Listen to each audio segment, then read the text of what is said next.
So, first print, I thought I'd do a test print to see if I fixed the creep on my micro Swiss hot end, and looks like there's no creep or leakage anymore. Remember guys, always just hand tighten everything, not super tight, heat it up to your operation temperature, which I heated mine up to ABS temp, 230 degrees.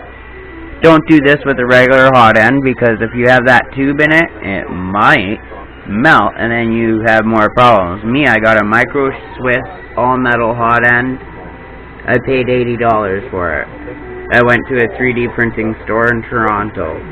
Thought it was fun, thought I'd get myself some stuff. Anyways,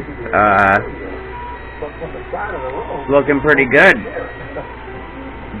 So when you do hook it up, you hand tighten everything, right? Don't super tight crank anything, or even tighten anything, crank it. Just enough to hold everything together, put it on your hot end, and then power it up and heat it up, and then tighten the rest of everything, and it should work fine.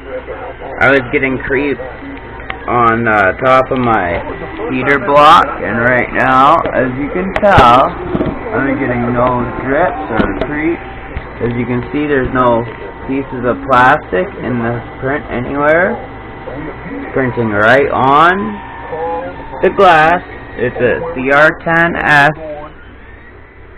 Just got it tuned so it'd print on glass, you know.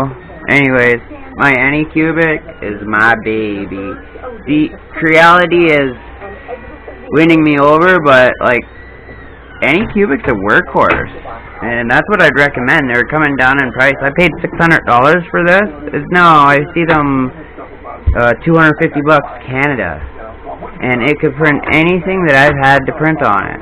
Sometimes if it's too big, I just slice it up and put it together like a puzzle piece. Anyways, for a practical fix, heat creep, that's how you fix it. I didn't show you, I just said your first install, follow instructions. Look at a video, okay?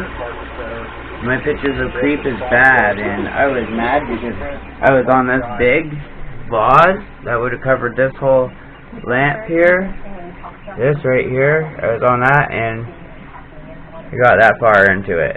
Creep came up, I tried to fix the creep as it was still printing. It was hooked up to Octoprint because I was recording, which is bad news because you can't pause or resume off power failure sometimes.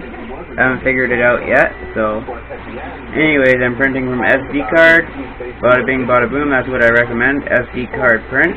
Unless you want to record it for Facebook or something, or YouTube, then you do the Octoprint with the Raspberry Pi 3 or 4.